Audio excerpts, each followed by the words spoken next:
লালমনির পক্ষ থেকে হুজুরের আগমন, হুজুরের আগমন।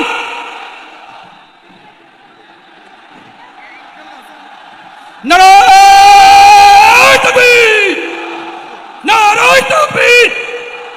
হুজুরের আগমন লালমনির পক্ষ থেকে, প্রশাসনের পক্ষ থেকে, সেনাবাহিনীর পক্ষ থেকে, তাওহীদের পক্ষ থেকে, মুসলমানের পক্ষ থেকে। যে সম্মানিত উপস্থিতি তাওহীদি মুসলিম জনতা, আজকের এই ঐতিহাসিক তাফসীরুল কোরআন মাহফিলে প্রধান তাফসীরকারক, বিশ্ববিখ্যাত ইসলামিক স্কলার জনাব ডক্টর মিজানুর রহমান আজহারী ইতিমধ্যে এই মঞ্চে অবস্থান করেছেন। লালমনিরহাট জেলার পক্ষ থেকে আমরা অভিনন্দন জানাই, রংপুর বিভাগের পক্ষ থেকে আমরা অভিনন্দন জানাই। ইতিমধ্যে আজকের এই তাফসীরুল কোরআন মাহফিলের সম্মানীয় প্রধান অতিথি রংপুর বিভাগের সাংগঠনিক সম্পাদক বিএনপি, জেলা বিএনপির সম্মানিত সভাপতি আমার শ্রদ্ধাভাজন স্যার অধ্যক্ষ আসাদুল হাবিব দুলু মহোদয় উপস্থিত হয়েছেন। এই পর্যায়ে সংক্ষিপ্ত আকারে কথা বলার জন্য অনুরোধ করছি আজকের প্রোগ্রামের সম্মানিত প্রধান অতিথি জনাব অধ্যক্ষ আসাদুল হাবিব দুলু স্যারকে। বিসমিল্লাহির রহমানির রহিম। উপস্থিত সম্মানিত তাওহীদি মুসলিম জনতা, আসসালামু আলাইকুম ওয়া রাহমাতুল্লাহি ওয়া বারাকাতুহু। প্রিয় রংপুর বিভাগের বিভিন্ন জেলা থেকে যারা আজকের এই তাফসীরুল মাহফিল উপস্থিত হয়েছেন, আমাদের প্রধান বক্তা, যার নতুন করে কোনো পরিচয় দেওয়ার প্রয়োজন হয় না, যাকে ঘিরে বাংলাদেশের মানুষের মধ্যে যে আবেগ, যে অনুভূতি সৃষ্টি হয়েছে, তার বহিঃপ্রকাশ ঘটেছে আজকের লালমনিরহাটের ঐতিহাসিক। আলহামদুলিল্লাহ। হে লালমনিরহাটবাসী, কোন ক্রাইটেরিয়াতে এই প্রোগ্রাম লালমনিরহাট পায় না। আমাদের প্রাচুর্যতা নাই, কিন্তু আমরা যে ভালোবাসতে জানি সেটা প্রমাণ করতে হবে। তৈরি আছি? সেটা হলো এখনই একজনও থাকবে না যে দাঁড়ায় থাকবে।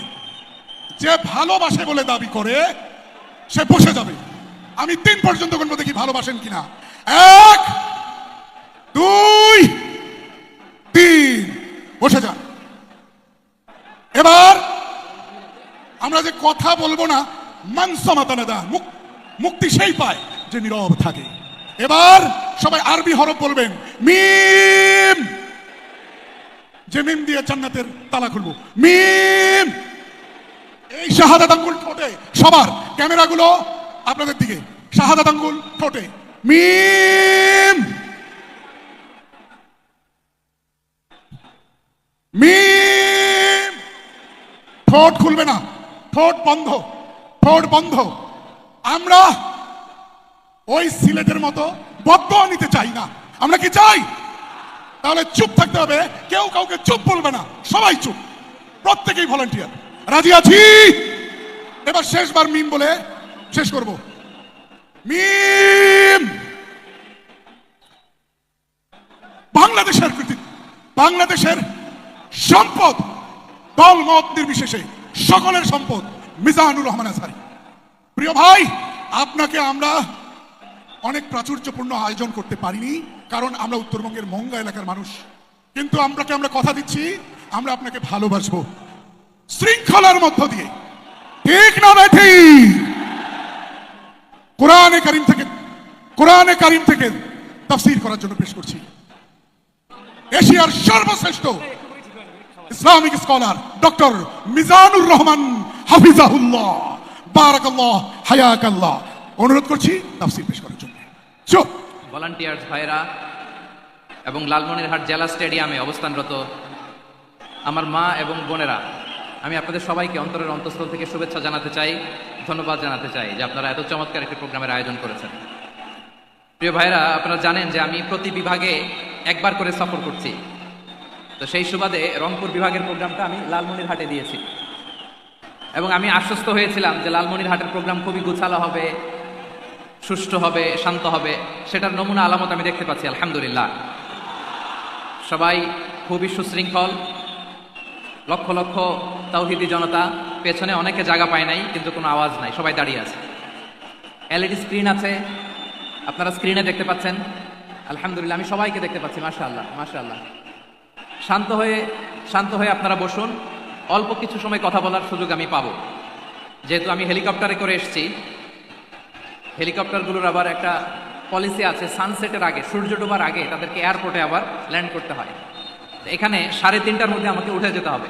আমি যদি বারবার আপনাদেরকে থামাতে থাকি, শান্ত হতে বলি, এবং এগুলোতেই যদি আমরা সময় নষ্ট করে ফেলি, তাহলে এই যে বিশাল মহাসমাবেশ, বিশাল আয়োজন, যেখানে 2-4টা আমি বার্তা দিতে চাই, এগুলো ব্যাহত হবে। লালমনিরহাটের ছেলেরা খুব ভদ্র, শান্তশিষ্ট। আসার পর থেকে আমাকে রিসিভ করা থেকে শুরু করে স্টেজে আনা থেকে শুরু করে, এবং আলহামদুলিল্লাহ তরুণ জেনজি শ্রোতাদেরকে আমি দেখতে পাচ্ছি, তারা খুবই কোঅপারেটিভ। সহযোগিতা করার, কোঅপারেট করার, অ্যাসিস্ট করার মানসিকতা আমার ভাইদের আছে। আলহামদুলিল্লাহ, আলহামদুলিল্লাহ। আমি চাইবো আমরা একটু নীরব, নিস্তব্ধ পরিবেশ তৈরি করার একটু চেষ্টা করব। প্রচন্ড রোদ, আপনাদের যেমন কষ্ট হচ্ছে আমারও কষ্ট হচ্ছে। ওনারা বলেছিল স্টেজকে সরাবে, উপরে পর্দা দিবে। আমি বললাম দরকার নাই, দরকার নাই। যেই পরিস্থিতিতে আছি আমরা বসি, শান্ত হইতে হবে। এখানে আমি শান্ত হইতে বলবো, ভলান্টিয়ার্সরা মাইক নিয়ে শান্ত হইতে বলবে, আমাদের সম্মানিত উপস্থাপক উনি শান্ত হইতে বলবে। এগুলোর অপেক্ষায় না থেকে নিজ দায়িত্বে আমরা সবাই শান্ত থাকি, যাতে লালমনিরহাটের এই প্রোগ্রাম একটা ইতিহাস হয়ে থাকে বাংলাদেশে। ঠিক কিনা বলেন? যখন আমি সময় দিব, শাউট করতে বলবো, নয়েজ করতে বলবো, তখন নয়েজ করতে হবে আওয়াজ করে। আর যখন কথা বলবো তখন একেবারে চুপ থাকতে হবে, একেবারে চুপ। মাশাআল্লাহ, হ্যাঁ ঠিক আছে, একেবারে চুপচাপ, একেবারে চুপচাপ থাকতে হবে। ধুলা উড়ানো যাবে না, সামনে আগানো যাবে না।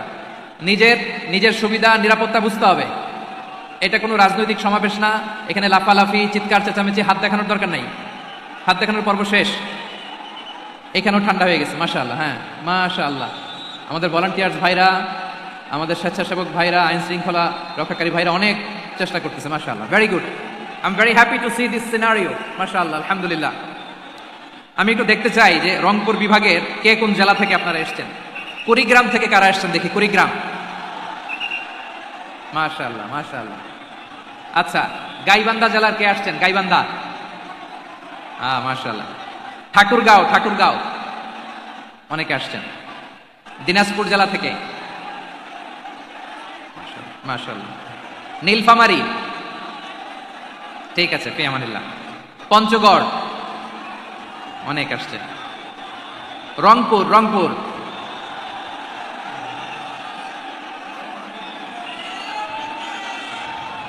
মাশাআল্লাহ, মাশাআল্লাহ, ঠিক আছে।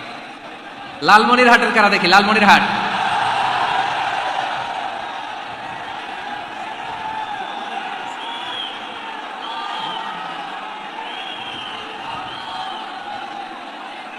মাশাআল্লাহ, মাশাআল্লাহ, মাশাআল্লাহ।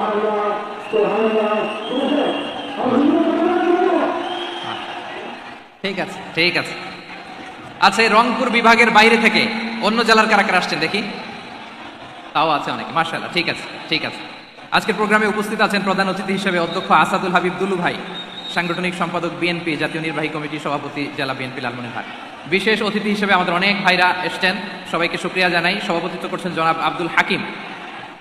আইন শৃঙ্খলা বাহিনী, প্রশাসন, ভলান্টিয়ার্স, শুনেছি আমি প্রায় 5000 ভলান্টিয়ার্স আপনারা নিয়োগ দিয়েছেন। আলহামদুলিল্লাহ, আলহামদুলিল্লাহ। অনেক গোছালো প্রোগ্রাম। আমার প্রাণ ঢালা ভালোবাসা জানবেন, আমার হৃদয়ের গহীন থেকে ভালোবাসা নেবেন, শুভেচ্ছা জানবেন সবাই। ঠিক আছে, ঠিক আছে। প্রিয় ভাইরা, আমরা আর কাল বিলম্ব না করে মূল আলোচনায় চলে যেতে চাই। আজকে যে টপিকের উপর আমি কথা বলবো, টপিকটা হচ্ছে peaceful coexistence and communal harmony, শান্তিপূর্ণ সহাবস্থান এবং সাম্প্রদায়িক সম্প্রীতি। আমাদের বাংলাদেশে সাম্প্রদায়িক সম্প্রীতি আছে না নাই? আবহমান কাল থেকে আমরা মুসলিম, হিন্দু, বৌদ্ধ, খ্রিস্টান, পাহাড়ি, নৃগোষ্ঠী মিলেমিশে একাকার, আমরা সবাই মিলে বাংলাদেশ। আওয়াজ করে বলেন ঠিক কিনা? আমাদের পারস্পরিক সম্প্রীতি, ভালোবাসা, সৌহার্দ্যপূর্ণ আচরণ, বোঝাপড়া, এটা বেশ মজবুত, বেশ মজবুত। তবে মাঝে মাঝে আমাদের এই সম্প্রীতির ভেতরে অনেকে ফাটল ধরাতে চায়। আমরা যে সুখে আছি, শান্তিতে আছি, এটা অনেকের ভালো লাগে না, ঠিক কিনা বলেন? আমাদের মধ্যে সাম্প্রদায়িক সম্প্রীতি, সৌহার্দ্যপূর্ণ আচরণ, ভালোবাসা, এটা আবহমান কাল ধরে আছে। তার প্রমাণ, আমরা তাফসিরুল মাহফিলের আয়োজন করলে আমাদের হিন্দু ভাইরা ডিস্টার্ব করে না, ঠিক কিনা? এবং আমি যদি বলি হাত তোলেন, হিন্দু ধর্মের কারা কারা এসেছেন, কত শত কত হাজার যে হাত উঠবে, আপনি অবাক হয়ে যাবেন। আমি চাচ্ছি না হাত উঠাতে। খুলনাতে সর্বশেষ যে আমি প্রোগ্রাম করে গেলাম, সেখানে কয়েকশো হিন্দু ভাই আসছে আমাদের আলোচনা শুনতে, আলহামদুলিল্লাহ। অনেক বৌদ্ধরা আসে, অনেক খ্রিস্টানরা আসে। এবার সফরেও অনেক হিন্দু ভাইরা আমার সাথে দেখা করেছে, তারা বলেছে হুজুর আমরা আপনার আলোচনা শুনি, আলহামদুলিল্লাহ বলেন। So it's our responsibility to present our religion to our non-Muslim brothers and sisters. আমাদের অমুসলিম ভাই বোনদের কাছে ইসলামের সৌন্দর্য তুলে ধরা এটা আমাদের দায়িত্ব। We all are the ambassador of Islam.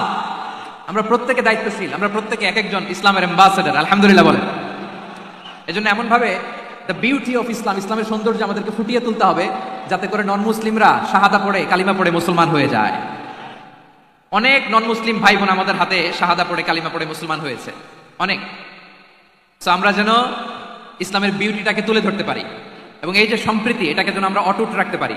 আদতে আদতে বাংলাদেশের ইতিহাস বলে আমাদের দেশে কোনো দাঙ্গা নাই, আছে?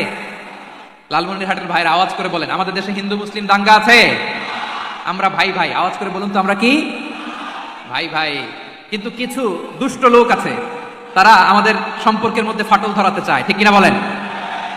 মাঝে মাঝে ঝগড়া লাগাতে চায়।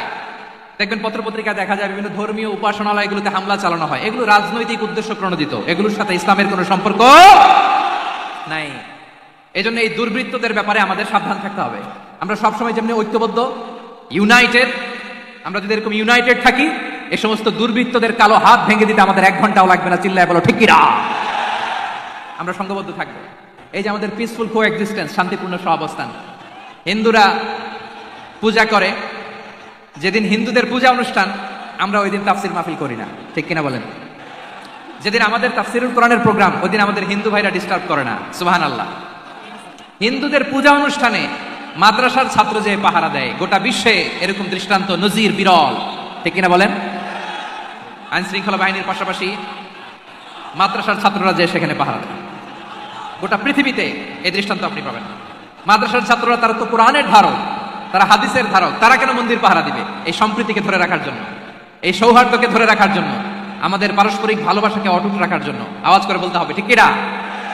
এখন বলেন, আমাদের এই ভালোবাসা অটুট থাক, আমরা চাই কি চাই না? আমরা হিন্দু মুসলিম মিলেমিশে শান্তিপূর্ণ সহাবস্থান, সাম্প্রদায়িক সম্প্রীতি, লালমনিরহাটের ভাইয়ের আওয়াজ করে বলুন, এই সাম্প্রদায়িক সম্প্রীতি আমরা চাই কি চাই না? আল্লাহ এই দেশকে তুমি বরকতময় করো, বাংলাদেশকে তুমি শান্তিময় করো। আওয়াজ করে সবাই বলেন আমিন। এই জায়গাটাতে সামান্য একটু আওয়াজ হচ্ছিল, এটাও থেমে গেছে, আলহামদুলিল্লাহ আলহামদুলিল্লাহ। এখন একেবারে everything is in my control, মাশাআল্লাহ। ঠিক আছে, আমি মূল আলোচনায় যাই। প্রিয় ভাইরা, আমি বলেছিলাম আমার আলোচনার বিষয় হচ্ছে শান্তিপূর্ণ সহাবস্থান, সাম্প্রদায়িক সম্প্রীতি। আমরা দেখব ইসলাম আমাদেরকে কি কি দিক নির্দেশনা দেয়। শান্ত হইতে হবে, খরগোশের কানের মতো কান দুটো আমার দিকে করে রাখেন। আমি এখনো উঠে যাব, হাত নাড়ায় লাভ নাই, আমি উঠে যাব। তাকায় থাকো আর কান খাড়া, আওয়াজ হবে না। হ্যাঁ, মাশাআল্লাহ মাশাআল্লাহ, ঠিক আছে। আমরা দেখবো যে রাসূল সাল্লাল্লাহু আলাইহি ওয়াসাল্লাম এই পিসফুল কোএক্সিস্টেন্সের জন্য আমাদের কি শিখিয়েছেন, কি কি গাইডলাইন দিয়েছেন। আমরা 1 2 3 4 করে এগুলো আপনাদের সাথে শেয়ার করব। আমি আপনাদের খেদমতে সূরাতুল আনআমের 108 নম্বর আয়াত তেলাওয়াত করেছি। এখানে আল্লাহ রাব্বুল ইজ্জা ওয়াল জালাল তিনি ইরশাদ করছেন, ওয়ালা তাসুবুল্লাযীনা ইয়াদউনা মিন দুনিল্লাহি ফায়াসুবুল্লাহা আদওয়ান বিগাইরি ইলম কাযালিকা যায়্যান্না লিকুল্লি উম্মাতিন আমালাহুম থুম্মা ইলা রাব্বিহিম মারজিউহুম ফায়ুনাব্বিউহুম বিমা কানু ইয়ামালুন। রব্বুল আলামিন বলেন, গোলাম ও আমার ইমানদার বান্দারা শোনো শোনো, ও আমার বিশ্বাসী বান্দারা শোনো শোনো, লা তাসুবুল্লাযীনা ইয়াদউনা মিন দুনিল্লাহ ফায়াসুবুল্লাহা আদওয়ান বিগাইরি ইলম। ও আমার বিশ্বাসী বান্দারা, যারা আল্লাহকে ব্যতি রেখে, আল্লাহকে বাদ দিয়ে অন্য উপাস্যকে ডাকে, দেবীর পূজা করে, দেবতাদের পূজা করে, তোমরা খবরদার তাদের গালি দিও না। আওয়াজ করে বলেন, কি দিও না? আল্লাহ বলেন, ও বিশ্বাসীরা শোনো, যারা আল্লাহকে বেছে রেখে দেবীর পূজা করে, অন্য উপাস্যের পূজা করে, তাদেরকে ডাকে, ওই দেবতাদেরকে তোমরা গালি দিও না।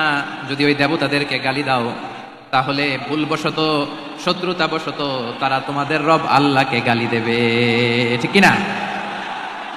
তোমরা যদি তাদের দেবতাদের গালি দাও, ওরা রেগে তোমার আল্লাহরে গালি দিবে, তাহলে আল্লাহরে গালি খাওয়ানোর কারণ হয়ে গেলাম আমি, ঠিক কিনা বলেন?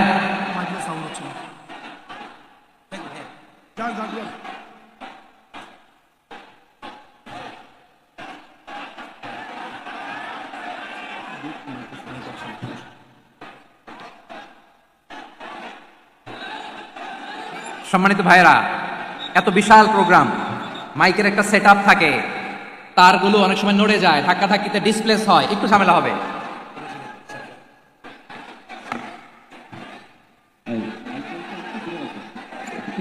ব্যাস ব্যাস ব্যাস, হ্যাঁ ঠিক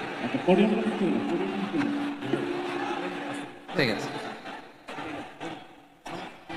একটু একটু সমস্যা হবে মাঝে মাঝে, আপনারা শান্ত থাকলে,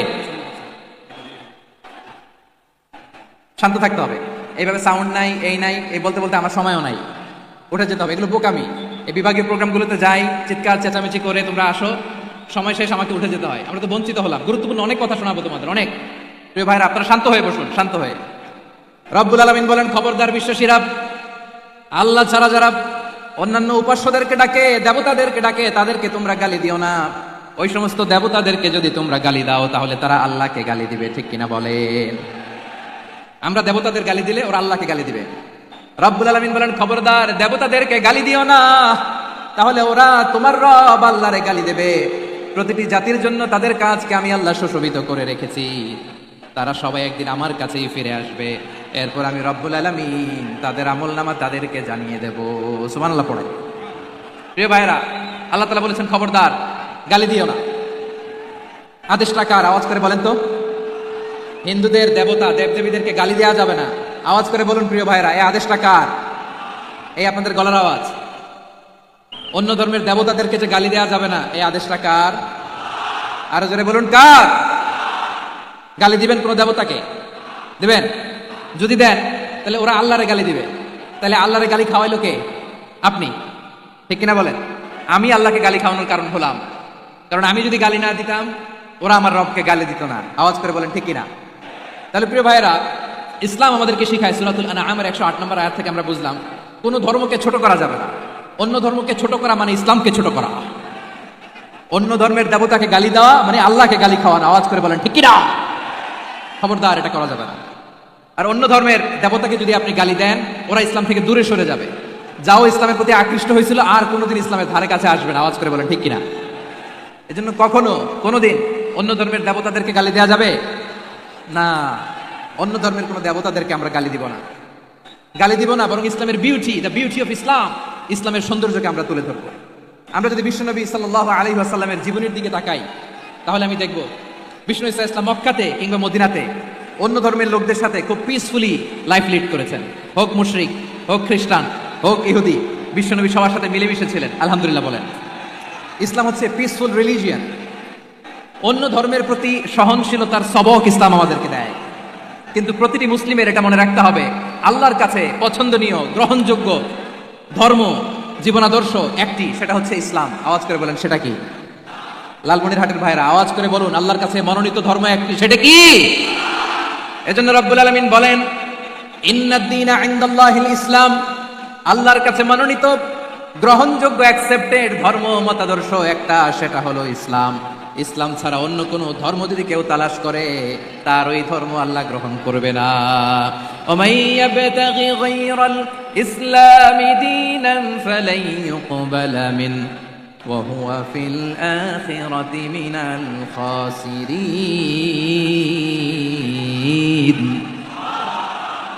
Whoever seek anything except Islam, that won't be accepted from him, and he will be loser in the day of judgment. কিয়ামতের দিন ইসলাম ছাড়া কেউ যদি অন্য কোনো ধর্ম তালাশ করেছে দুনিয়াতে, তার এই মতাদর্শ গ্রহণ করা হবে না, and he will be loser.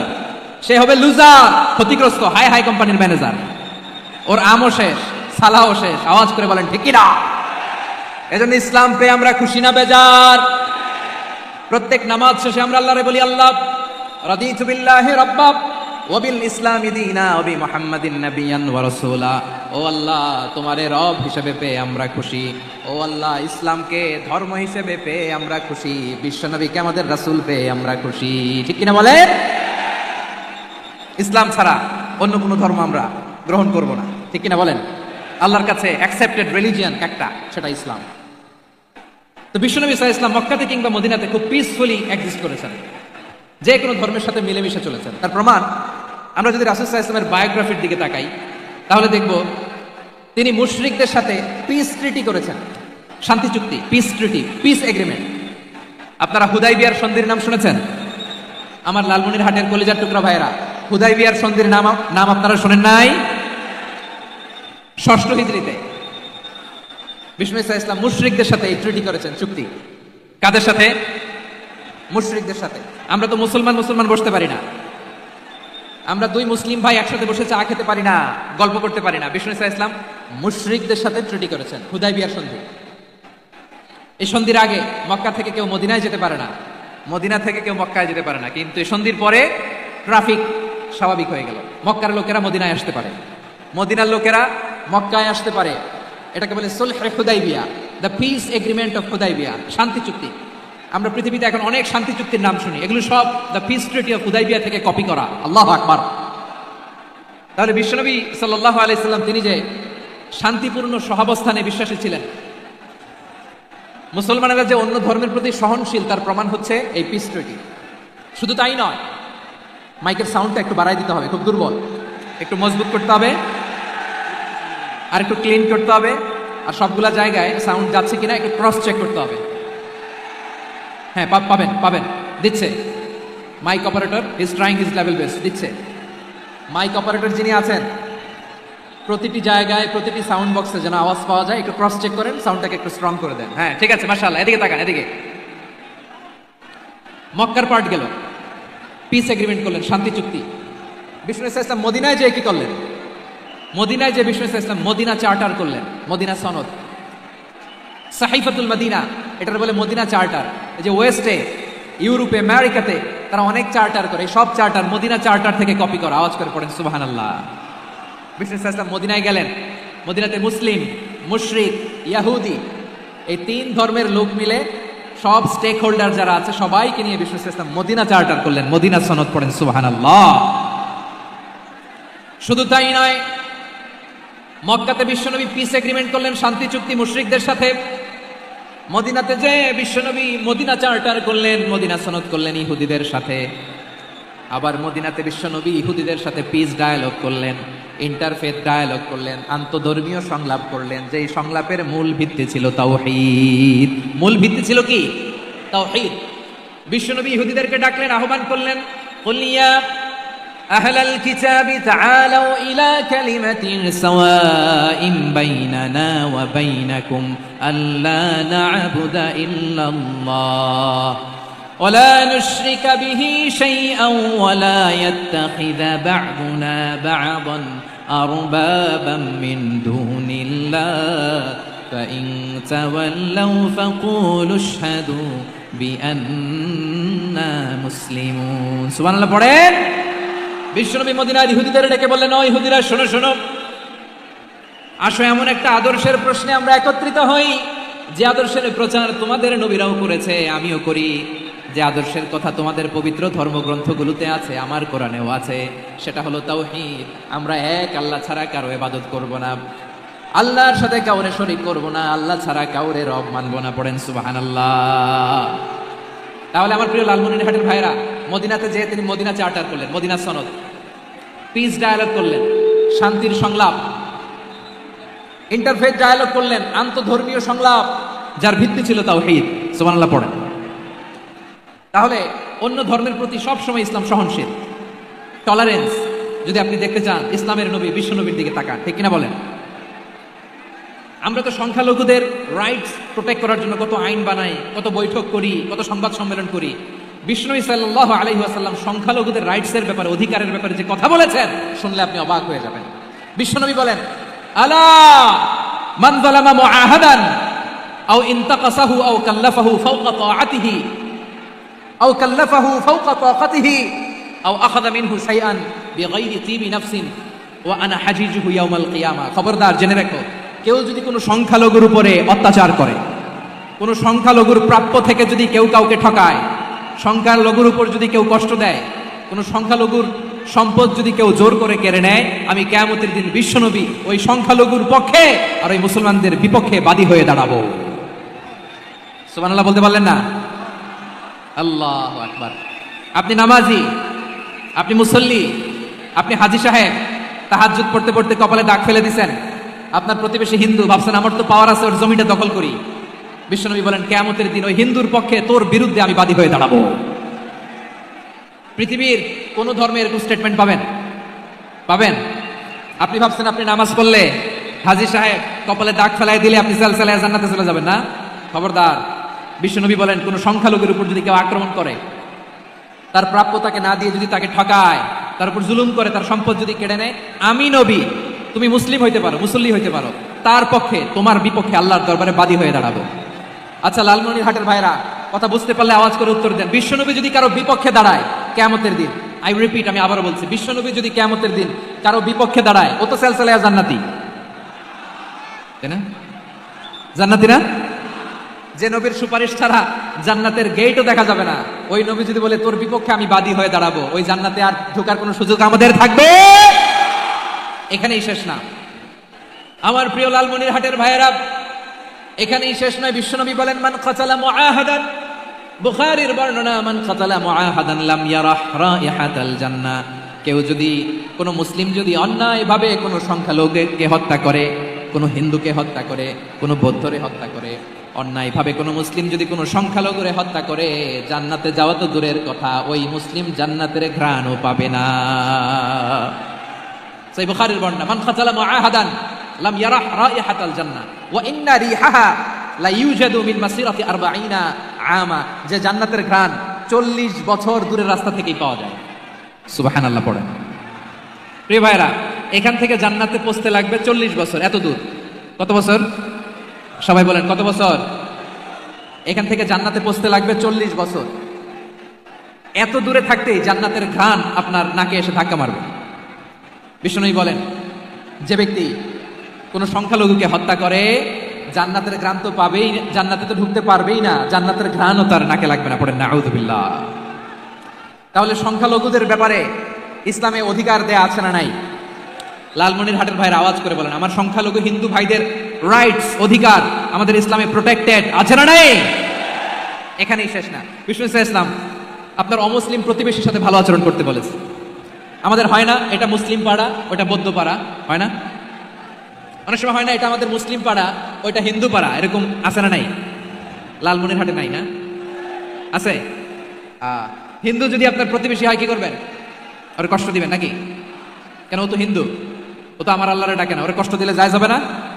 খবরদার। বিষ্ণু ইসলাম বলেন মান কানা ইউমিনু বিল্লাহ ওয়াল ইয়াউমিল আখির ফালিউকরিম জারাহ। যে আল্লাহ বিশ্বাস করে আর আখিরাতে বিশ্বাস করে, সেজন্য প্রতিবেশীর সাথে ভালো আচরণ করে। সুবহানাল্লাহ।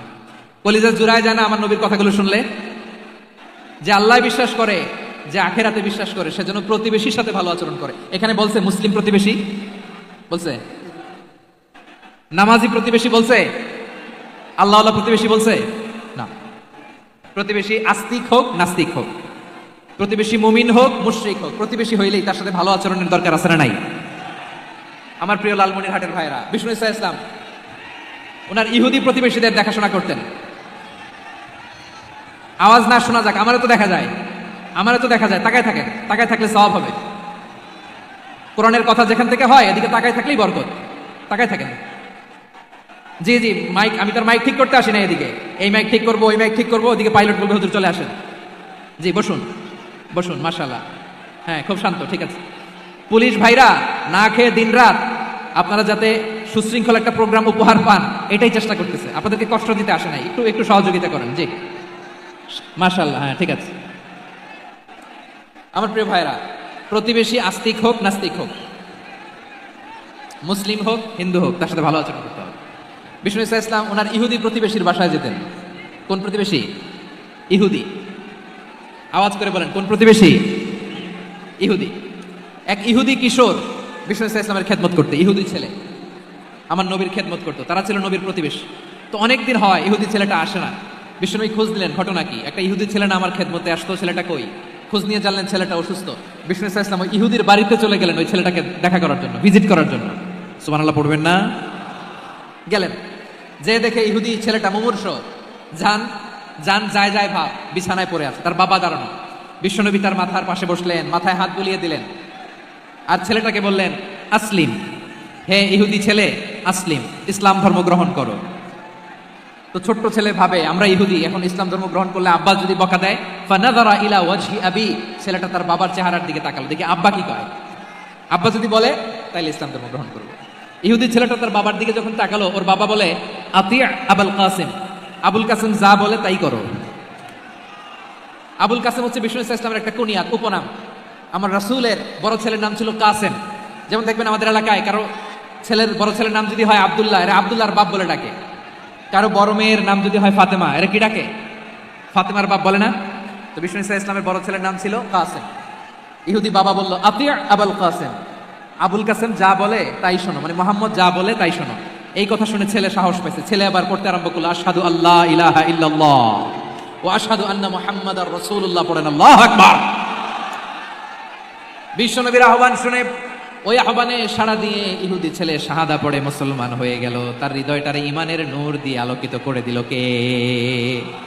প্রিয় ভাইরা, এবার রাসূল সাল্লাল্লাহু আলাইহি ওয়াসাল্লাম বের হয়ে আসলেন ঘর থেকে, আর বললেন, আলহামদুলিল্লাহিল্লাযী আনকাযাহু মিনান নার, প্রশংসা সে আল্লাহর যে আল্লাহ জাহান্নামে চলে যাচ্ছিল প্রায় এমন একটা লোককে মুহূর্তের মধ্যে কালিমায়ে শাহাদাতের বদৌলতে জান্নাতি বানায় দিলেন। আওয়াজ করে পড়েন সুবহানাল্লাহ। এই হাদিস থেকে আমরা কি শিখলাম? What is the moral of the story? এক নম্বর স্টোরি হলো, প্রতিবেশী ইহুদি হোক হিন্দু হোক, যাবেন, সুসম্পর্ক রাখবেন, উপহার দিবেন, বিপদে পাশে দাঁড়াবেন, তাইলেই তো আপনাদের প্রতি, মুসলমানদের প্রতি তারা আকৃষ্ট হবে, ঠিক কিনা বলেন? আপনি যদি হিন্দুদের সাথে বৌদ্ধদের সাথে নাই মিশেন, নাস্তিকের কাছে নাই যান, তো ইসলামের সৌন্দর্যটা ওরা বুঝবে কেমনে?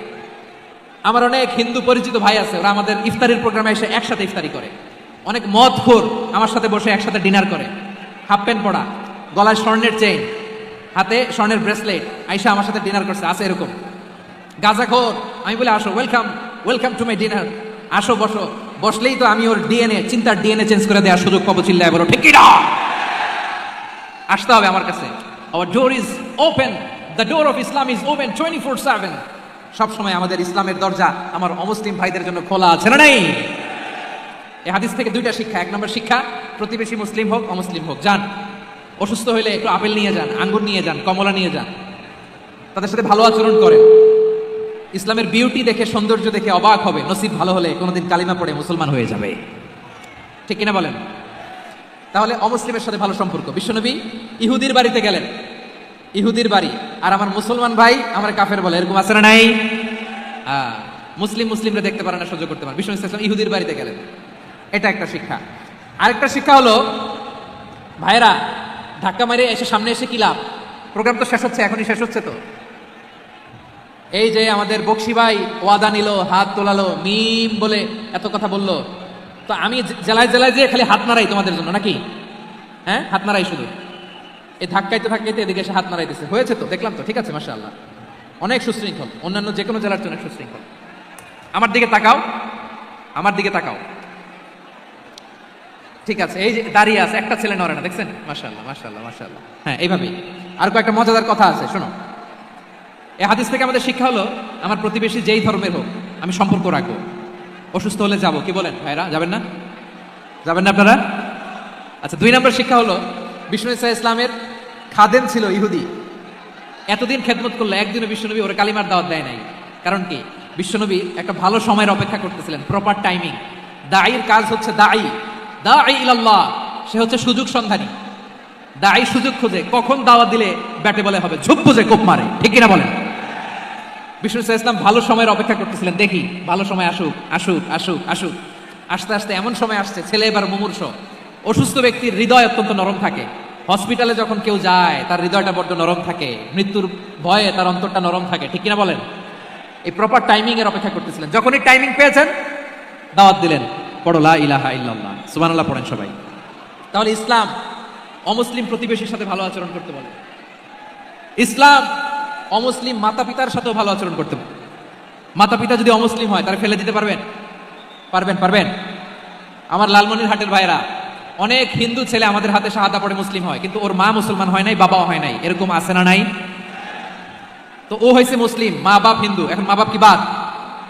হ্যাঁ, মা বাপ বাদ দেয়া যাবে? যেই মা আপনারে 9 মাস 8 মাস পেটে ধারণ করলো, আপনার মায়ের নার ছেঁড়া ধন আপনি ওই মারে বাদ দিতে পারবেন? যে মায়ের বুকের তাজা দুধ খেয়ে আপনি আজকে বাড়ন্ত তাজা তরতাজা, ওই মারে বাদ দেয়া যাবে?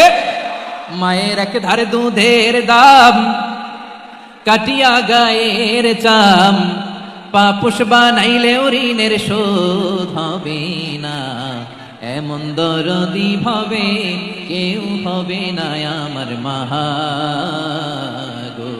মায়ের এক ধারে দুধের দাম, কাটিয়া গায়ের চাম, পাপুষ বানাইলে ঋণের শোধ হবে না, এমন দরদি ভাবে কেউ হবে না আমার মাহা গো। ঠিক কিনা? মাকে তো বাদ দেওয়া যায় না। وقضى ربك ألا تعبدوا إلا إياه وبالوالدين إحسانا।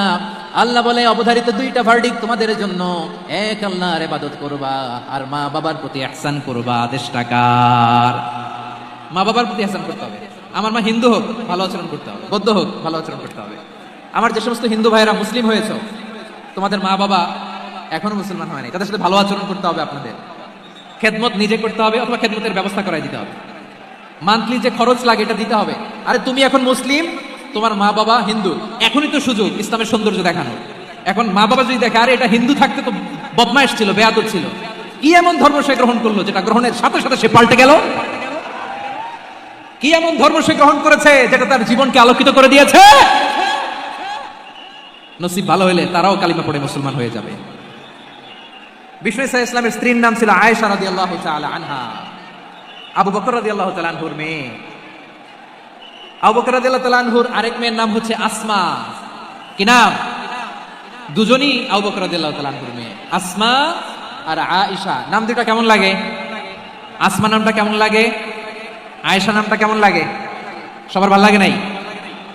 নাম দুটো আপনাদের ভালো লাগে?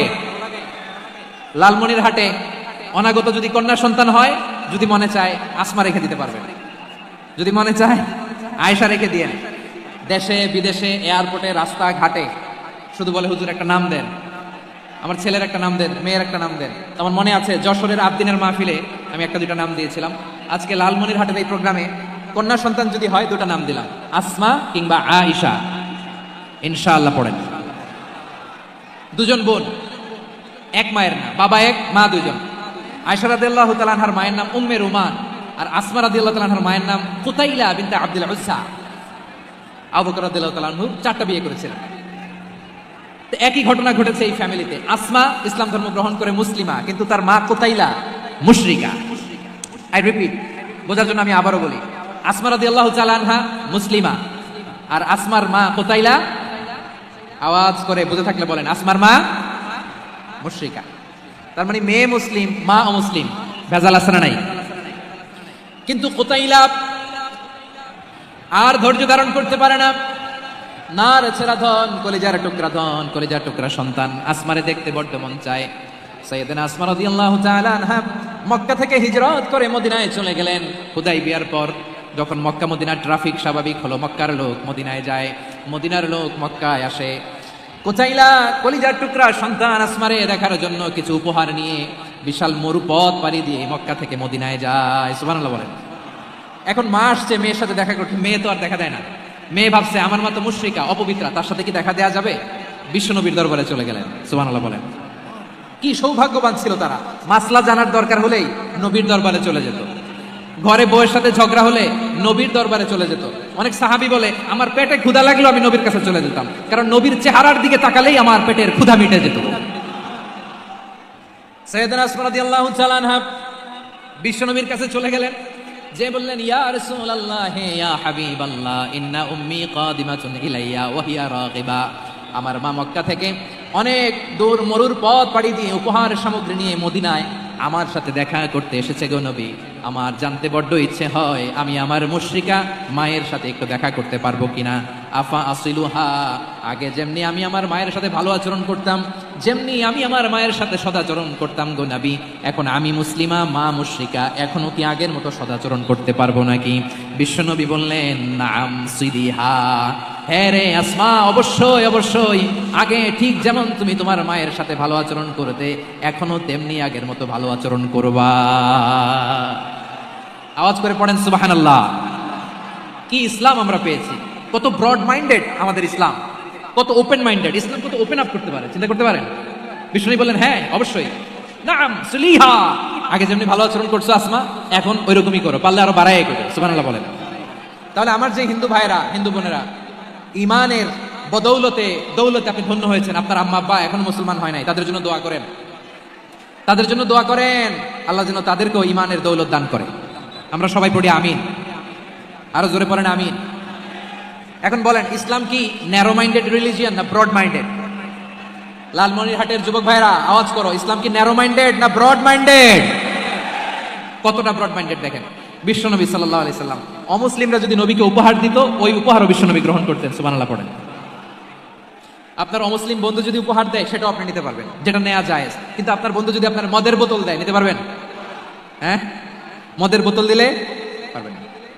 আপনার বন্ধু যদি আপনার পর্ক দেয়, পর্ক, শুকরের গোশত মিশ্রিত কোনো খাবার, ওটা নিতে পারবেন না। হালাল যে কোনো জিনিস নিতে পারবেন। বিশ্বনবী সাল্লাল্লাহু আলাইহি ওয়াসাল্লাম অমুসলিমদের দেয়া হাদিয়া গ্রহণ করতেন। কেমন নবী ছিলেন! আমার নবীরে চিনে নেন, আমার নবীর অ্যাটিটিউড জেনে নেন। বিশ্বনবী সাল্লাল্লাহু আলাইহি ওয়াসাল্লাম যখন কোনো জনপদে যেতেন, 3টা অপশন নিয়ে যেতেন। প্রিয় ভাইয়ের আওয়াজ করে বলতে হবে, কোনো জনপদে গেলে আমার নবীর অপশন থাকতো কয়টা? আমার মতো 3 আঙ্গুল উঁচু করে দেখান আর বলুন, আমার নবী কোন জনপদে গেলে কয়টা অপশন নিয়ে যেতেন? 1 নাম্বার অপশন, আসলিম তাসলাম। নতুন এলাকায় গেলে বলতেন আসলিম তাসলাম, ইসলাম ধর্ম গ্রহণ করো, শান্তিতে থাকবা, আমার ভাই হয়ে যাবে, আমরা ভাই ভাই, ইসলাম মানো, আমরা ভাই ভাই। অপশন নাম্বার কত? 1। যদি বলে না ইসলাম মানবা না, ওকে, অপশন নাম্বার 2, মুসলিম হওয়ার দরকার নাই, লা ইকরাহা ফিদ্দিন, ইসলামে কোনো বাড়াবাড়ি নাই। খ্রিস্টান আছো থাকো, বৌদ্ধ আছো থাকো, ইহুদি থাকতে চাও থাকো, কিন্তু আমরা যেহেতু রিজিওনাল সুপার পাওয়ার, আমাদের আন্ডারে থাকো, ট্যাক্স দিয়া থাকো, এটা বলে জিজিয়া। আলেম যারা আছেন বুঝবেন, এটা আরবিতে কি বলে? জিজিয়া। You pay us the tax, we will give you the security. তোমরা ট্যাক্স দিবা, আমরা সিকিউরিটি দিব, আমাদের আওতায় থাকবে, কেউ তোমাদেরকে আক্রমণ করতে পারবে না, আমরা নিরাপত্তা দিব। সুবহানাল্লাহ বলেন। এটা অপশন নাম্বার কত? আচ্ছা, বুঝে থাকলে বলেন, 1 নাম্বার অপশন কি ছিল? ইসলাম, ইসলাম মানো, শান্তিতে থাকবা, ভাই ভাই, আমরা ভাই ভাই।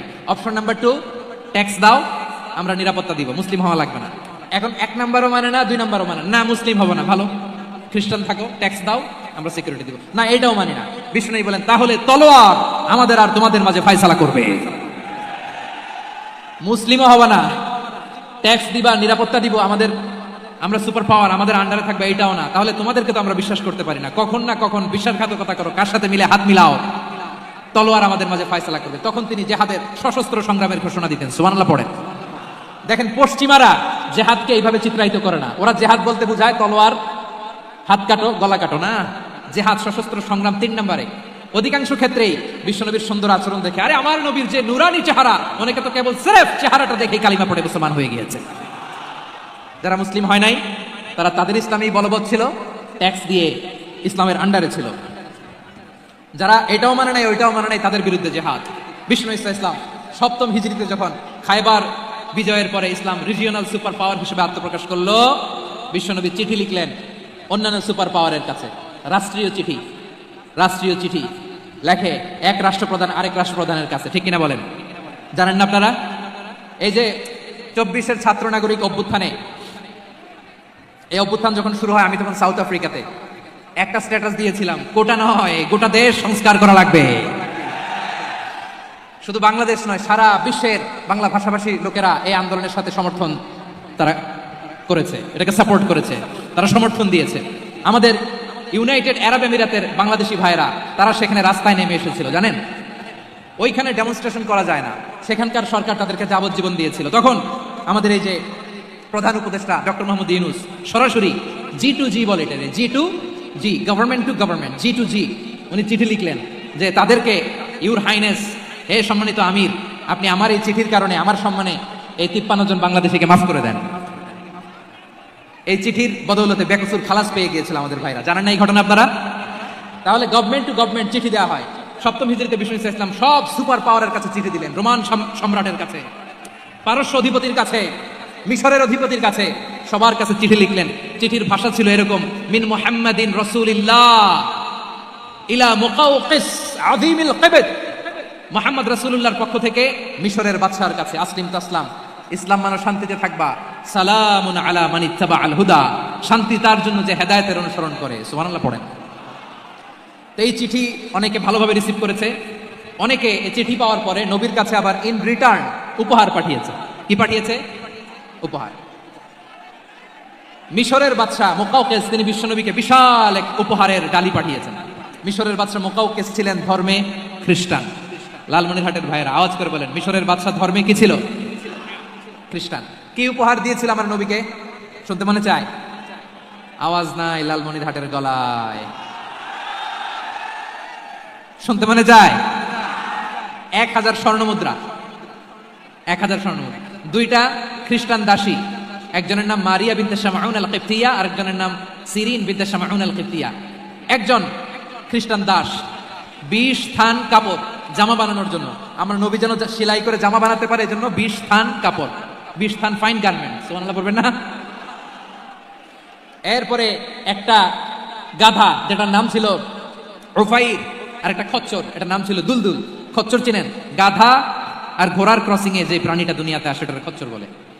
তো এই যে সুপার পাওয়ার খ্রিস্টান বাদশার কাছে নবী চিঠি লিখলেন, ওই খ্রিস্টান বাদশা আমার নবীকে উপহার দিল, বিশ্বনবী এই উপহারগুলো সানন্দে গ্রহণ করেছে।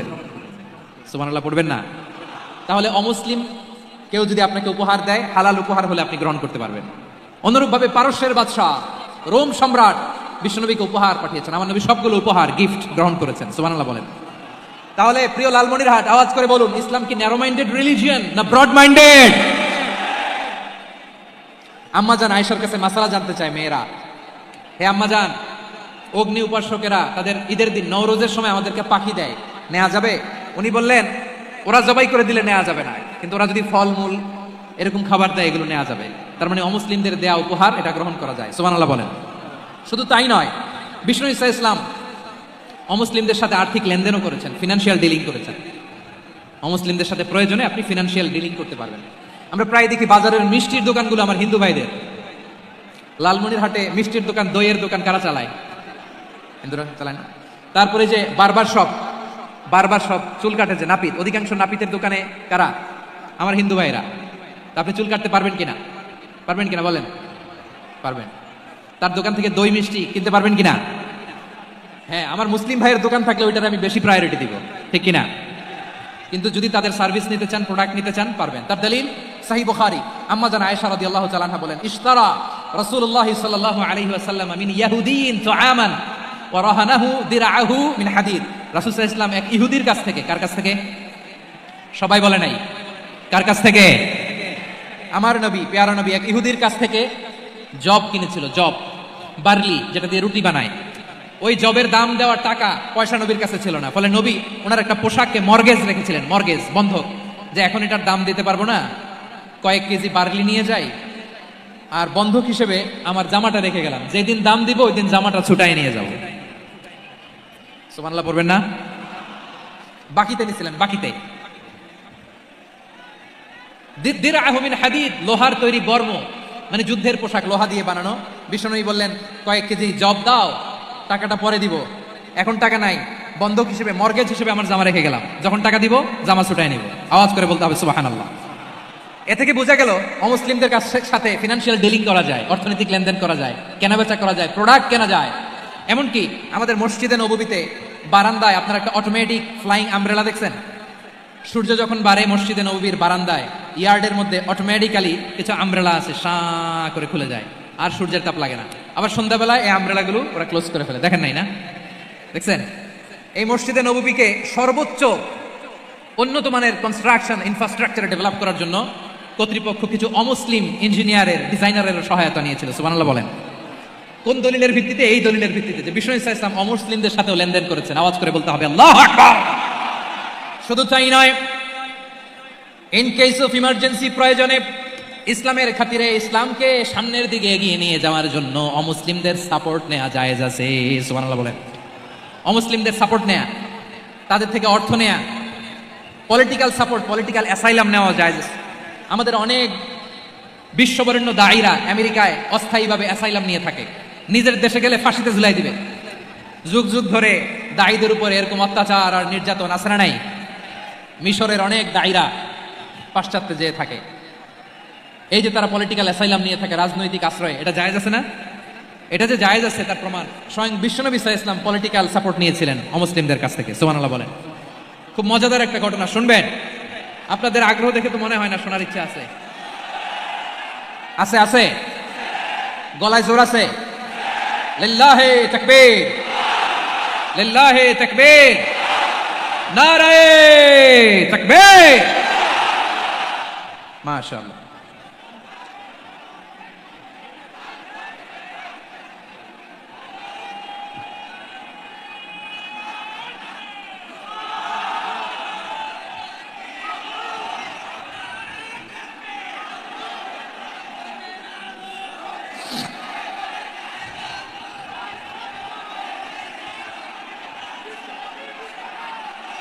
মাশাআল্লাহ মাশাআল্লাহ। থামুন থামুন আমার ভাইরা, বিশ্বনবীর বয়স তখন প্রায় 51 বছর। কত বছর? বিশ্বনবীর সবচেয়ে কাছের মানুষ খাদিজা রাদিয়াল্লাহু তাআলা আনহা ইন্তেকাল করেছেন। বিশ্বনবী বড্ড কষ্ট পেলেন, হৃদয়টা ভেঙে খান খান। যিনি ঘরের ভেতরে বিশ্বনবীকে সান্ত্বনা দিতেন, ভালোবাসা দিতেন, বাইরে গেলে কুরাইশরা বকাঝকা করে, অত্যাচার করে, কিন্তু আম্মাজান খাদিজা রাদিয়াল্লাহু তাআলা আনহা ঘরটারে এমন শান্তির নীড় বানায় রেখেছেন, এই ঘরের ভিতরে ঢুকলে বিশ্বনবীর কলিজাটা ঠান্ডা হয়ে যেত। এজন্য রব্বুল আলামিন বলেন, খাদিজা, ও আমার বান্দি খাদিজা, জান্নাতে এমন স্পেশাল একটা ঘর আমি তোমার জন্য রেডি করে রেখেছি। ওই ঘরের মধ্যে কোনো আওয়াজ নাই, ওই ঘরের মধ্যে কোনো নয়েজ নাই, ওই ঘরে কোনো বিশৃঙ্খলা নাই। কারণ মক্কার জমিনে আমার নবী কুরাইশদের বিশৃঙ্খলা, নয়েজ আর ঝামেলাগুলোকে উপেক্ষা করে যখন তোমার ঘরের ভিতরে ঢুকতো, ঘরটারে তুমি শান্তির নীড়, ঠান্ডা, নীরব, নিস্তব্ধ, নিঝুম আর শান্তির নীড় বানিয়ে রেখেছো। এজন্য জান্নাতে স্পেশাল একটা শান্তির নীড় আমি তোমারে উপহার দেব। ওই প্রিয়তমা স্ত্রী খাদিজা ইন্তেকাল করলেন, বিশ্বনবীর হৃদয় ভেঙে খান খান। আবার ওনার চাচা আবু তালেব ইন্তেকাল করলেন, যিনি পলিটিক্যাল শেল্টার দিতেন নবীকে। কে দিতেন? আবু তালেবের ভয়ে, বিশ্বনবীর এই চাচার ভয়ে কোনো মুশরিক নবীর গায়ে হাত দেওয়ার সাহস পায় নাই। এখন স্ত্রীও নাই, চাচাও নাই, নবীকে আশ্রয় দেওয়ার কেউ নাই, নবীর চারদিকে অন্ধকার। নবী এখন কই যাবেন? আমার পেয়ারা নবী নতুন স্টেশন খুঁজতেছেন, নতুন দাওয়াতি প্ল্যাটফর্ম খুঁজতেছেন। তিনি যায়েদ বিন হারেসা রাদিয়াল্লাহু তাআলা আনহুকে নিয়ে মক্কার পাশের একটা নেইবরিং সিটি তায়েফে চলে গেলেন। কোথায় চলে গেলেন? লালমনিরহাটের ভাইয়ের আওয়াজ করে বলেন, কোথায় গেলেন? তায়েফে চলে গেলেন দিনের দাওয়াত দেওয়ার জন্য। কি দেওয়ার জন্য? নাকি জমি কিনতে গেছিলেন? জমি কিনতে, দুনিয়ার যশ খ্যাতির জন্য, নিজের কোনো লাভের জন্য? তায়েফবাসীদেরকে জাহান্নামের আগুন থেকে বাঁচানোর জন্য। আওয়াজ করে বলতে হবে, ঠিক কিনা? বিশ্বনবী বিশাল মরুপথ, পাহাড়ি পথ পাড়ি দিয়ে তায়েফের মরুজমিনে গেলেন কোরআনের দাওয়াত নিয়ে, ইমানের দাওয়াত নিয়ে। কিন্তু তায়েফের লোকেরা বিশ্বনবীর দাওয়াতকে শুধু প্রত্যাখ্যান করেই থামে নাই, তারা বিশ্বনবীর সাথে অত্যন্ত খারাপ আচরণ করেছে।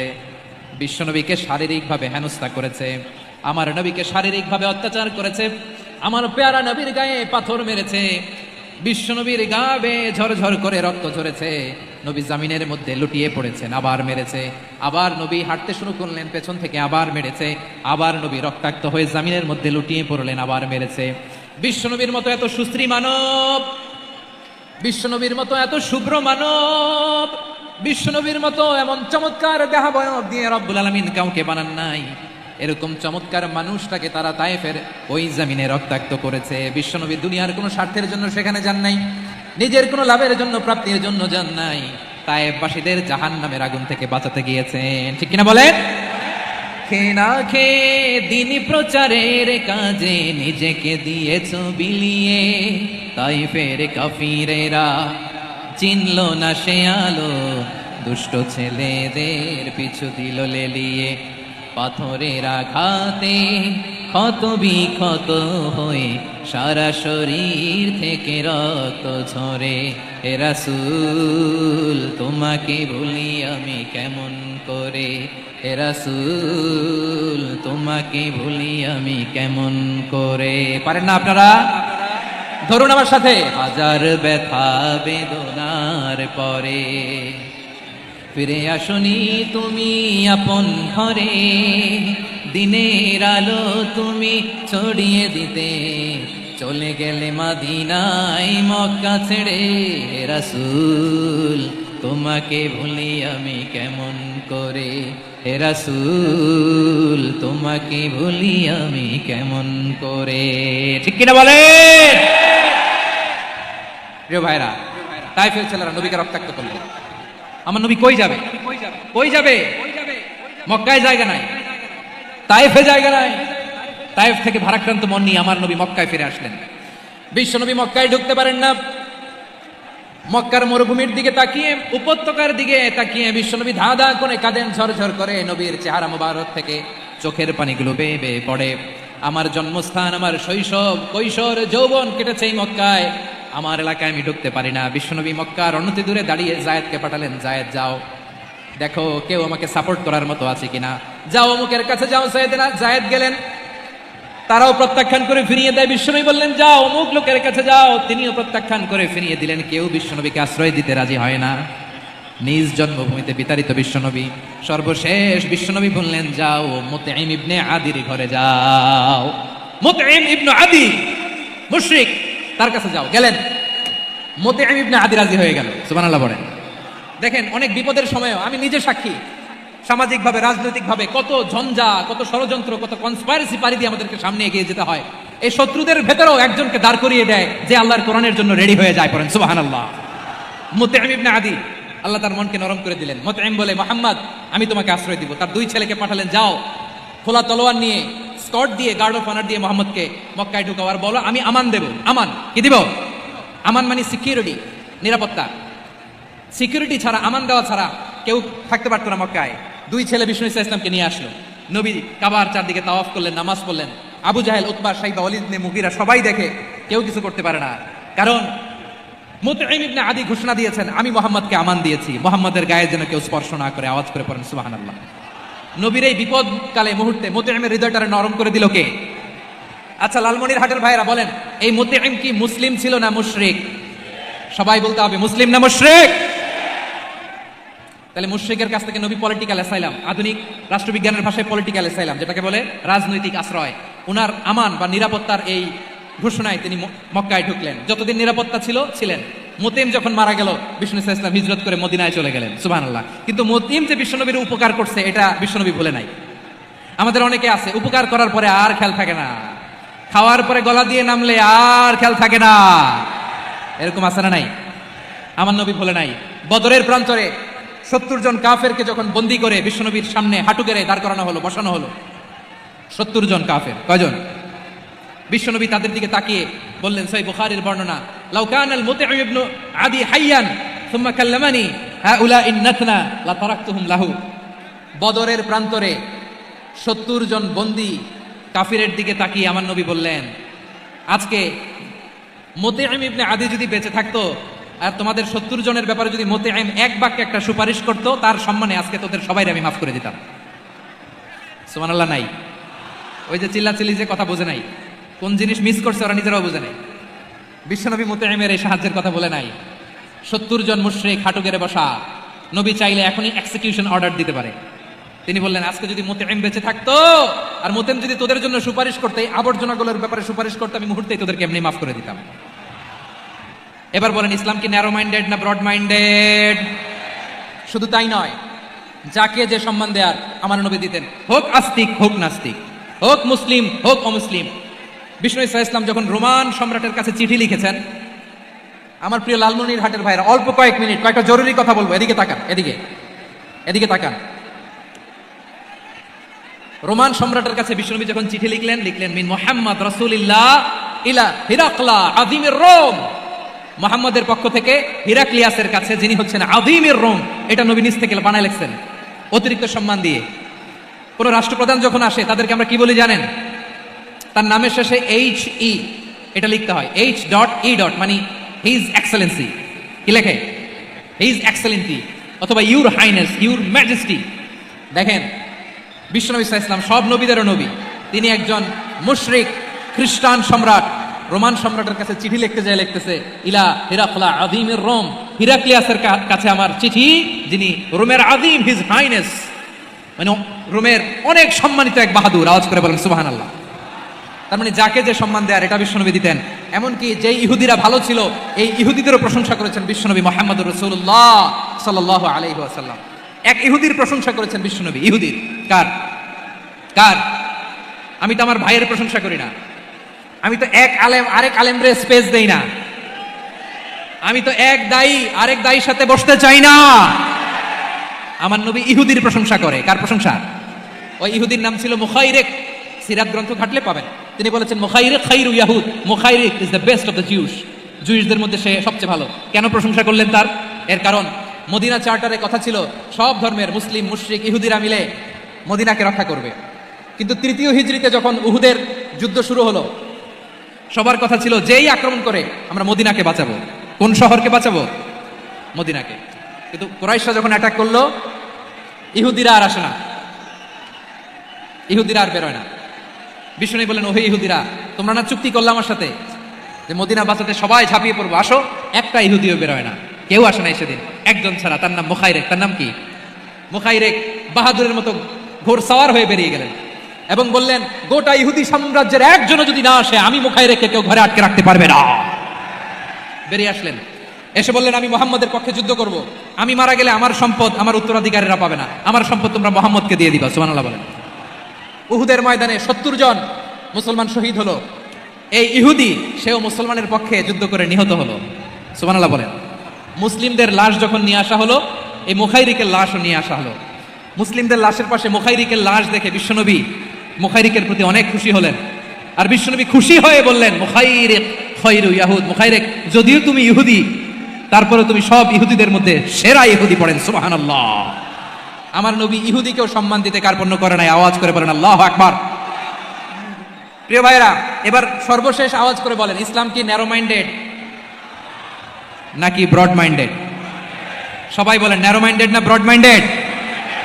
এজন্য অমুসলিম হইলেই তারা আমাদের শত্রু নয়। শত্রু কারা? এই লালমনির হাটের ভাইরা শোনেন, শত্রু কারা? যে সমস্ত অমুসলিম আমাদেরকে নিশ্চিহ্ন করে দিতে চায়, যে সমস্ত অমুসলিম আমাদের ভূখণ্ড থেকে আমাদেরকে তাড়িয়ে দিতে চায়, যে সমস্ত অমুসলিম আমার ধর্ম নিয়ে তুচ্ছতাচ্ছিল্য করে চিল্লায় বলেন ঠিক কিনা, তারা আমাদের শত্রু। সাধারণ অমুসলিমরা আমার শত্রু নয়। এই যে হিন্দুরা থাকে এরা আমার ভাই, বৌদ্ধরা আমার ভাই, খ্রিস্টানরা আমার ভাই, ইহুদিরা আমার ভাই। তারা দিনই ভাই নয়, তারা মায়ের পেটের ভাই নয়, তারা মানবিক দিক থেকে ভাই। ও মানুষ, আমিও মানুষ। ইসলাম মানুষকে সম্মান করে, চিল্লায় বলো ঠিক কিনা। যারা আমাদের অস্তিত্বকে নিশ্চিহ্ন করতে চায়, যারা আমাদের ভূখণ্ডকে দখল করতে চায়, যারা আমাদেরকে নিয়ে মকারি করে, ফান করে, টিটকারি করে, আমার ধর্ম নিয়ে খেলা করে, তাচ্ছিল্য করে, ওদের বিরুদ্ধে আমাদের জিহাদ। সাধারণ মুসলিম আমাদের শত্রু নয়। আপনি জানেন নিউ ইয়র্কে, আমি তো নিউ ইয়র্কে ছিলাম অনেকদিন, ওখানে ফিলিস্তিনিদের পক্ষে যখন আমরা মিছিল করেছি, অনেক ইহুদি আমাদের সাথে মিছিলে দাঁড়িয়েছে। কারণ ওরাও জানে এই ভূখণ্ড ফিলিস্তিনিদের ভূখণ্ড। আওয়াজ করে বলো লালমনিরহাট ঠিক কিনা। ইসরায়েলের রাজধানী খোদ তেল আবিবে অনেক ইহুদিরা বেঞ্জামিন নেতানিয়াহু তার বিরুদ্ধে মিছিল করেছে। তো তারা কি আমাদের শত্রু? না। অনেক খ্রিস্টান আমাদের সাথে আমাদের স্বার্থ রক্ষায় আমাদের পাশে দাঁড়িয়েছে। খেয়াল রাখবেন, হিন্দু আর হিন্দুত্ববাদ এক নয়, ইহুদি ধর্ম আর জায়নিজম এক নয়। জায়নিজমের বিরুদ্ধে আমাদের সংগ্রাম, আমাদের জেহাদ। চিল্লায় বলেন ঠিক কিনা। এই যে ফিলিস্তিনের ভাইরা, তারা তাদের স্বাধীনতা সংগ্রামের জন্য লড়াই করছে, করে যাচ্ছে, আমরা এটাকে সমর্থন জানাই। চিল্লায় বলো ঠিক কিনা। কাশ্মীরের ভাইরা স্বাধীনতার জন্য সংগ্রাম করছে, আমরা সেই সংগ্রামকে সমর্থন জানাই। আওয়াজ করে বলো ঠিক কিনা। যারাই আমাদের ইসলামকে নিশ্চিহ্ন করতে চায় তাদের বিরুদ্ধে আমাদের সংগ্রাম। আওয়াজ করে বলতে হবে ঠিক কিনা। ওই সমস্ত দুর্বৃত্তদের সাথে আমাদের কোনো সম্পর্ক নাই। আমরা যদি ঐক্যবদ্ধ থাকতে পারি, ওই দুর্বৃত্তরা চান্স পাবে না। আমরা ঐক্যবদ্ধ থাকতে রাজি আছি। লালমনিরহাটের ভাইরা, আমরা ঐক্যবদ্ধ থাকলে ওই দুর্বৃত্তদের কালো হাত ভেঙে দিতে আমাদের সময় লাগবে না। তাদের কালো হাত ভেঙে দিতে রাজি আছে মুসলমান? কারা কারা রাজি? তো হাত তুলে দেখাও।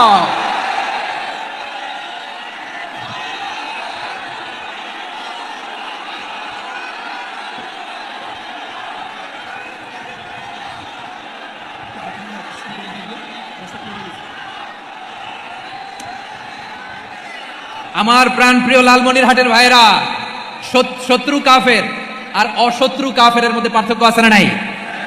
আবু তালেব মুশরিক, আবু জাহেল মুশরিক, কিন্তু দুই মুশরিকের পার্থক্য আছে না নাই? আবু তালেব নবীর চাচা মুশরিক, মারা গিয়েছে মুশরিক অবস্থায়, কিন্তু আজীবন আমার নবীকে আগলে রেখেছে, আমার নবীকে সাপোর্ট করেছে, ভালোবেসেছে। আবু জাহেল মুশরিক, মারা গিয়েছে মুশরিক হিসেবে, আজীবন আমার নবীর বিরুদ্ধাচরণ করেছে। আবু জাহেলের শক্তি, সামর্থ্য, স্ট্র্যাটেজি, প্ল্যান সব আমার নবীর বিরুদ্ধে ছিল। এই আবু জাহেলের কারণে একটা দিন শান্তিতে আমার নবী মক্কায় ঘুমাতে পারে না। চিল্লায় বলেন ঠিক কিনা? এজন্য রব্বুল আলামিন বলেন, লা ইয়ানহাকুমুল্লাহু আনিল্লাযীনা লাম ইউকাতিলুকুম ফিদ-দীনি ওয়া লাম ইখরিজুকুম মিন দিয়ারিকুম আন তাবাররুহুম ওয়া তুকসিতু ইলাইহিম ইন্নাল্লাহা ইউহিব্বুল মুকসিতিন।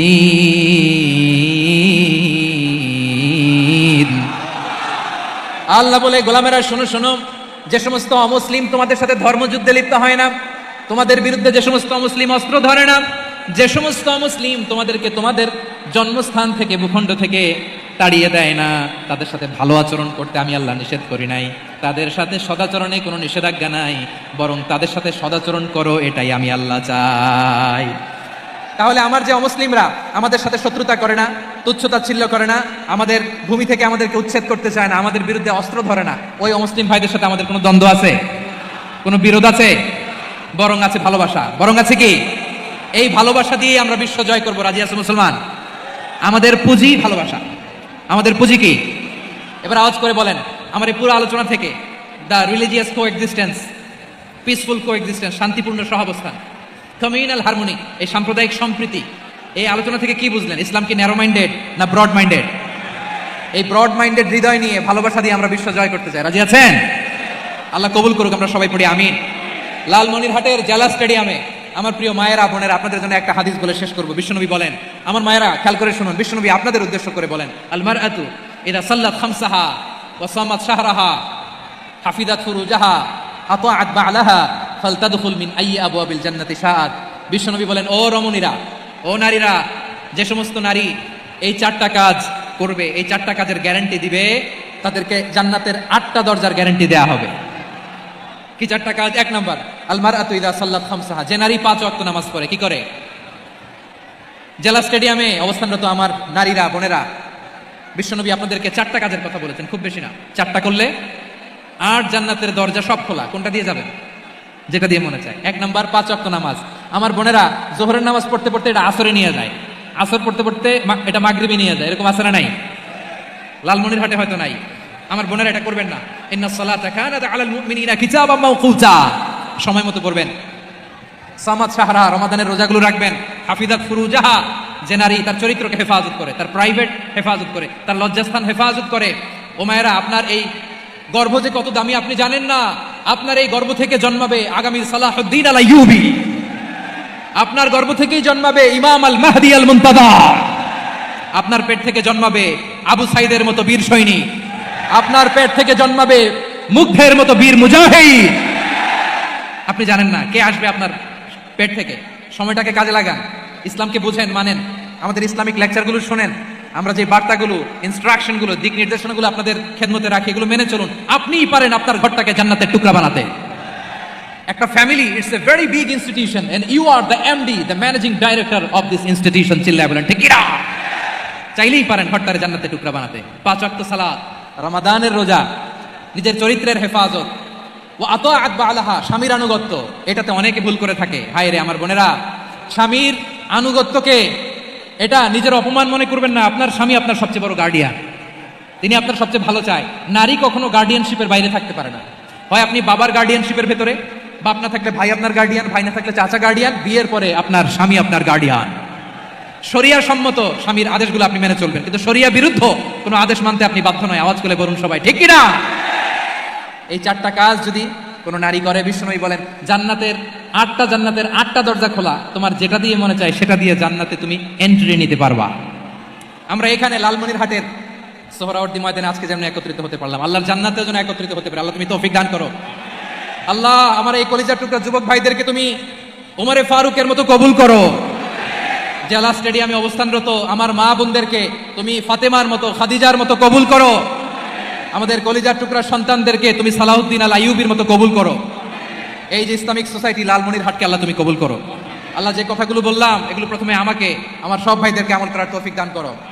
রব্বানা ظلمنا أنفسنا وإن لم تغفر لنا وترحمنا لنكونن من الخاسرين ربنا آتنا في الدنيا حسنة وفي الآخرة حسنة وقنا عذاب النار রব্বুল আলামিন আরশের মালিক, লক্ষ লক্ষ তাওহীদি জনতা দুনিয়ার কোনো কিছুর আশায় নয়, দুনিয়ার কোনো কিছুর জন্য নয়, তোমার কোরআনের প্রেমে, ইসলামের প্রেমে হাজির হয়েছে। আল্লাহ আমার ভাইদেরকে কবুল আর মঞ্জুর করে দাও। ইসলামের জন্য এই গণজোয়ার, এই উচ্ছ্বাস, এই এনার্জি শক্তিগুলোকে আগামীর ইসলামের জন্য কবুল আর মঞ্জুর করে নাও। গাড়িতে করে, হুন্ডায় চড়ে, সাইকেল দিয়ে, রেল লাইন দিয়ে, রেলে চড়ে চড়ে লক্ষ লক্ষ ভাইরা বিভিন্ন জেলা থেকে আজকের এই ঐতিহাসিক লালমনিরহাটের প্রোগ্রামে যারা জয়েন করলো, নিরাপদে তুমি আবার তাদেরকে গন্তব্যে পৌঁছে দিও। রব্বানা তাকাব্বাল মিন্না ইন্নাকা আনতাস সামিউল আলিম ওয়া তুব আলাইনা ইয়া মাওলানা ইন্নাকা আনতাত তাওয়াবুর রহিম। সুবহান রাব্বিকা রাব্বিল ইজ্জাতি আম্মা ইয়াসিফুন ওয়া সালামুন আলাল মুরসালিন والحمد لله رب العالمين وجعل آخر كلامنا عند الموت لا إله إلا الله محمد رسول الله صلى الله عليه وسلم.